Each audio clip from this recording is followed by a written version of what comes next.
Hello everybody, this is Laura Susan Johnson. Today is October the 11th and I'm going to be reviewing Prometheus. Like I said before, I think that I will review Alien Resurrection, also known as Alien 4, at a later date. I don't know why. I'm just not up for it. It's not a movie I like very much. I could say I like just about every other movie in the Alien franchise a lot better than Alien 4.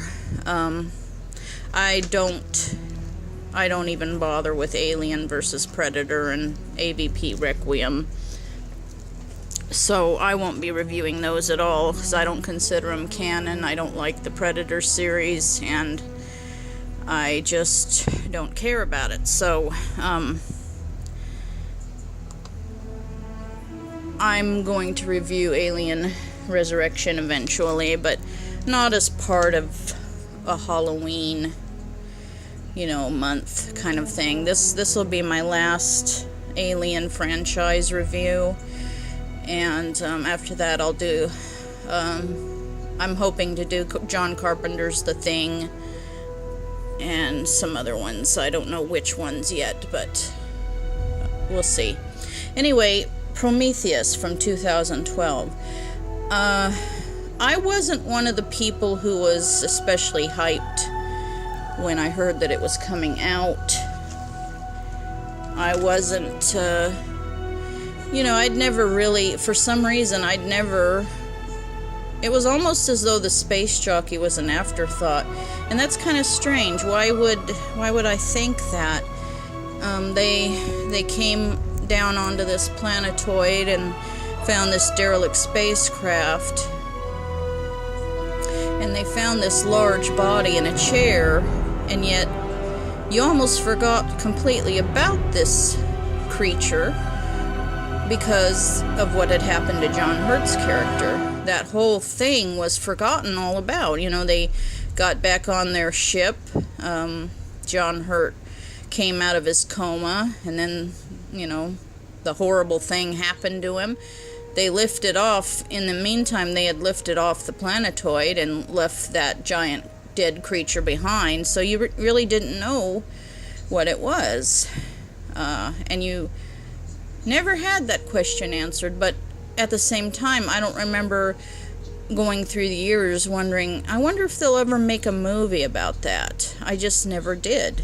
And I'm sure, I don't know. I don't know if other people had demanded a movie to be made about it or not, but I think it might have been Ridley Scott's idea to revisit that part of the story. And it was a wonderful idea to revisit, especially taking a group of specialists,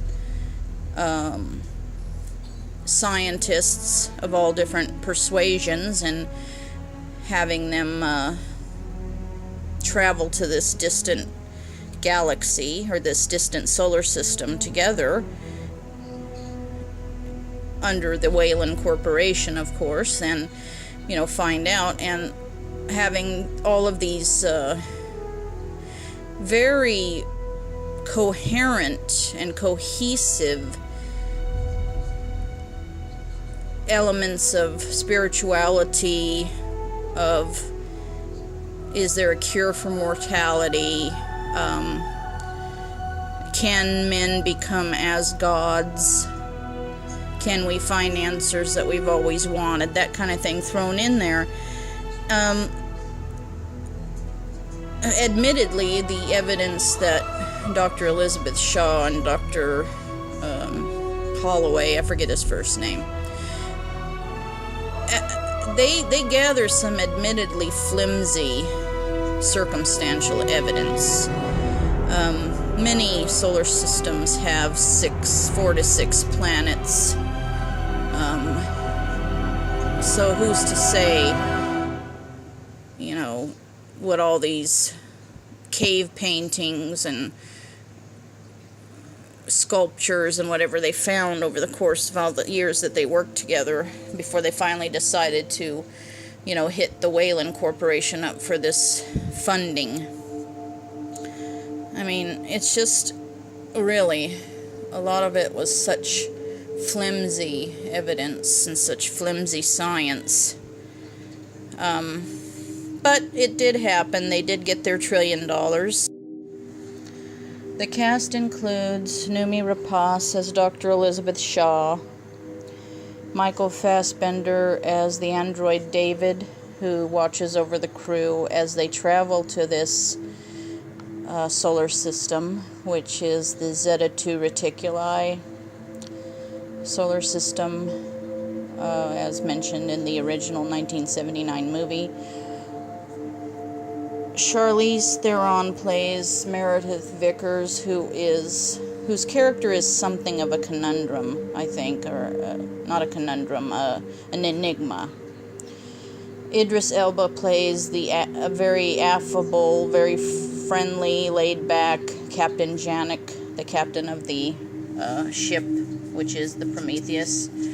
I guess, I don't know, they couldn't figure out a better name for this movie than just naming it after the ship that takes this bunch of people out into space. So that's the name of the movie. It's named after the ship. Even though this ship doesn't, you know, it's just, I don't know, I thought it was a silly title because, you know, the first movie wasn't named Nostromo. They could have named it, you know, Xenomorph or something. I don't know. There just could have been I don't know, some kind of title any title could have been better than Prometheus. Just name it after the ship. Guy Pearce plays an elderly Peter Wayland. I guess there was scenes filmed. There were scenes filmed of him younger, but those were cut out for time, I suppose. Logan Marshall Green plays Charlie Holloway, who is Elizabeth Shaw's, I imagine her boyfriend, maybe husband, I don't know. Sean Harris plays a geologist named Fifield. Rafe Spall plays a biologist named Milburn. And that's pretty much your principal cast. A lot of these characters are... Oh yeah, Benedict Wong is in it, but he gets such a small role, you don't get to know him at all. He plays one of the, I guess, co-pilots of the ship. And Kate Dickey, she plays the Scottish scientist, Dr. Ford. So that rounds out the cast. Anyway, honestly, Prometheus, if I had to rate my Alien movies, Alien and Aliens would sit at number 1. Prometheus would sit at number 2. Alien 3 would sit at number 3. And all the rest of them would be in last place, because they're all that bad. There was a time when Alien 3 was pretty much down in the scrap heap with the rest of them, but like I said, the assembly cut had improved things much. So anyway, Prometheus has lots of really great characters, and it has a couple of characters that I think are just absolute morons and or bitches. For starters, as I have said in the past, Elizabeth Shaw is right up there with Ripley, Hicks, Newt, Hudson. She's a great character. She's not quite as... She has a British elegance about her. Yeah, but that doesn't mean she's not a great character. She and David are the two best characters in the movie. Meredith Vickers, not quite as strong a character because there was so much mystery about her that, and because she had so much mystery about her, You had questions that you never had answered. The guy with the mapping balls got him, and the other guy lost. I didn't understand that. That was like this plot hole, and I'm sure that's courtesy of our friend the writer. As far as characters I absolutely detest in this movie, Charlie Holloway. I do not understand why Elizabeth Shaw was with Charlie Holloway. There was no chemistry between them. It was like she was this very intelligent, very eloquent, very sophisticated person, and he seemed like just a jackass. He treated David the android like shit, and you know, whether an entity is supposed to have emotions or the capability to feel their feelings getting hurt or whatever, you just don't do certain things. You don't treat other people or other living creatures or other anythings like dog shit the way he treated David for as long. When he was killed off, I was happy. And needless to say, spoilers.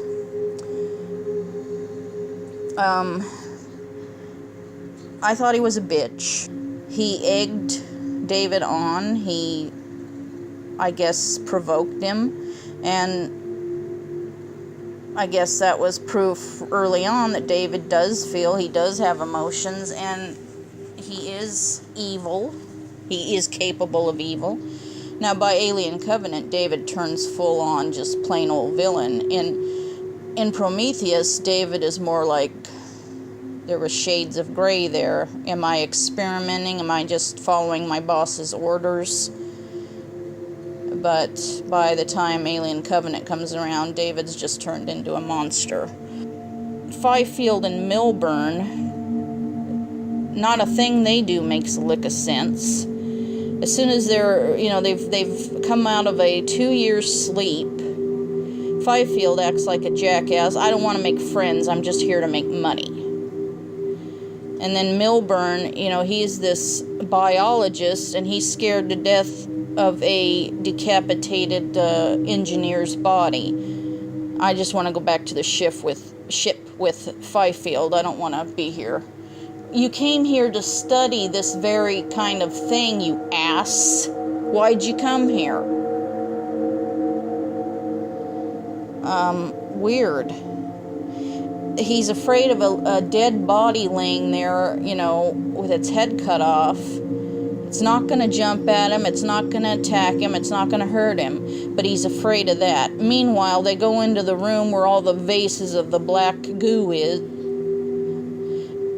and still, even in Covenant, we don't know where the black goo came from. We don't know what makes it tick. We don't know anything. All we have is fan speculations, but they go into the room with the vases and the black goo and the murals and all that stuff, and Milburn becomes enamored with it's a worm. I guess it's one of these indigenous to the planet worms that lives on the surface, or had somehow made its way in the ship. I don't know, maybe it was created by the black goo. But I guess the black goo made it evolve further. Maybe we should just call it evolutionary goo. I don't know. But the black goo turns this worm into a snake that looks like a PP and a TT and whatever. So he's terrified of a dead body that won't do anything to him, but he reaches out to pet this menacing looking snake, in my opinion, a snake that looks as evil as Voldemort. And come here, baby, come on, baby, cooing at it. And then he's like, Oh, it's breaking my arm. And it spits or shits acid over on Fifield's helmet and eats through that, just like when John Hurt's helmet was eaten through.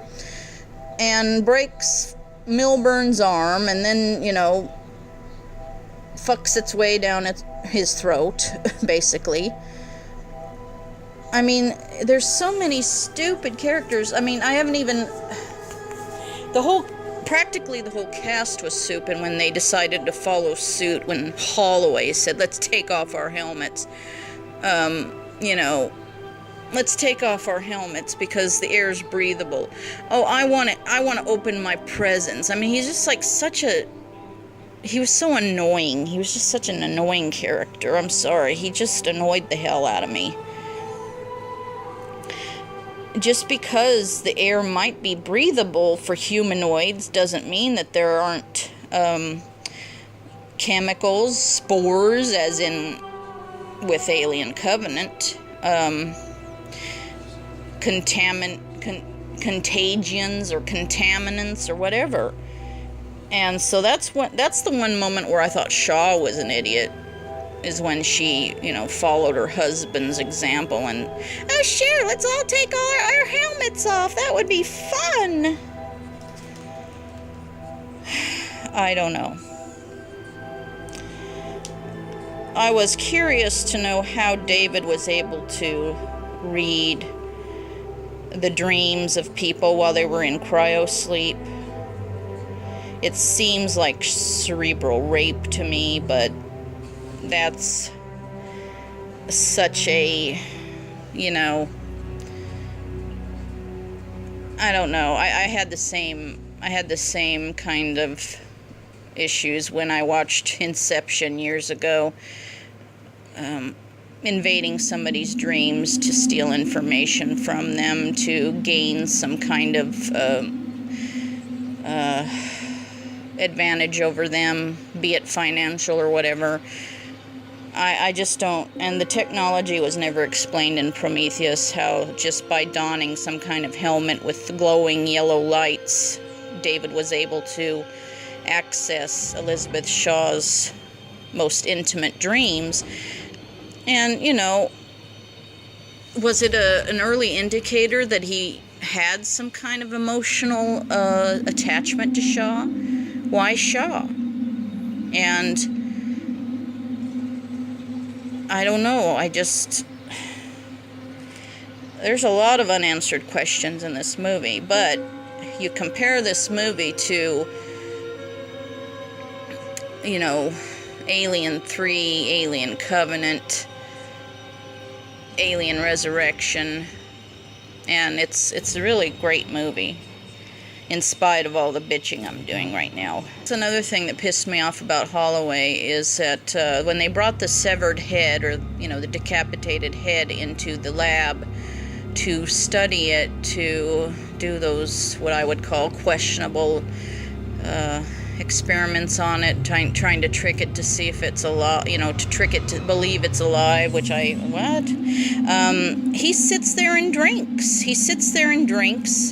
He's all upset because after 6 piddly little hours, he didn't get the answers he wanted. I mean, talk about an impatient prick. He's talking about, we came here for nothing, there's nothing special about anything here. And she's the one that's doing all the work. Shaw's doing the work, and he's sitting around drinking, getting drunk, and acting like a little baby who didn't get his way. The black goo appears to be sentient within the vases, even though the presence of a non-bioorganic entity like David is near it. The vases acted even with David close to it. So, I mean, I still thought it was supremely silly when in Covenant, when the baby alien was born from Captain Oram, it acted like worshipfully towards David. I think that was the silliest, most unintentionally funny, I mean, aside from, you know, I'll do the fingering, I thought that, you know, that the baby alien doing this little Pinocchio dance for his Geppetto was really silly. But then I think back to, I mean, it is silly, and I wonder why the black goo responded to David. David has no organic components. He's completely synthetic. So why did the stuff react to him when he got close to those vases?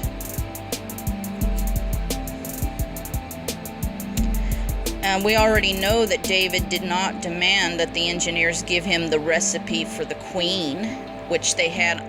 See, the engineers, as you remember from Prometheus, they had a big old mural of her, of the queen alien. So what did David just go by memory and remember what she looks like for his future plans to create one, or what? Because we know he didn't get the quote-unquote recipe for the queen before he killed him off. He just went down to the planet and dropped that great big cargo of vases onto him and just basically nuked them, so to speak. A lot of the stuff between Prometheus and Alien Covenant would have made for a lot of the stuff that should have happened on screen rather than off screen or on YouTube would have made for a full second movie. Even if it was only a 90-minute movie or so, it would have made for a full second movie, and it would have made for a great movie. I'm disappointed in a lot of things about Prometheus still to this day, and I'm certainly disappointed with how they took the entire, basically I don't know if Ridley Scott has retconned Prometheus out of existence because he's listening to whiny fanboys saying that they want xenomorphs and they want Ripley and they want this and they want that and they don't want anything different. I mean, you don't have to listen to whiny fanboys. You don't have to listen to me. You don't have to listen to anybody. If you're an artiste, do what you want to do. That's what auteurs do. They do what they want to do. They're directors, they're filmmakers, they're artists, they're creators. And, you know, if the general public doesn't respond well to it, it will find its own cult audience eventually. Or later on, people will change their mind. Prometheus, for me, I'm really sorry that Elizabeth Shaw went the way of Hicks and Newton. Basically, she was flushed down the shitter. But I will always consider Prometheus one of the best of the Alien franchise, and I give it a good solid 8 out of 10. I take away 2 points for bad writing in a lot of places. That's all for today.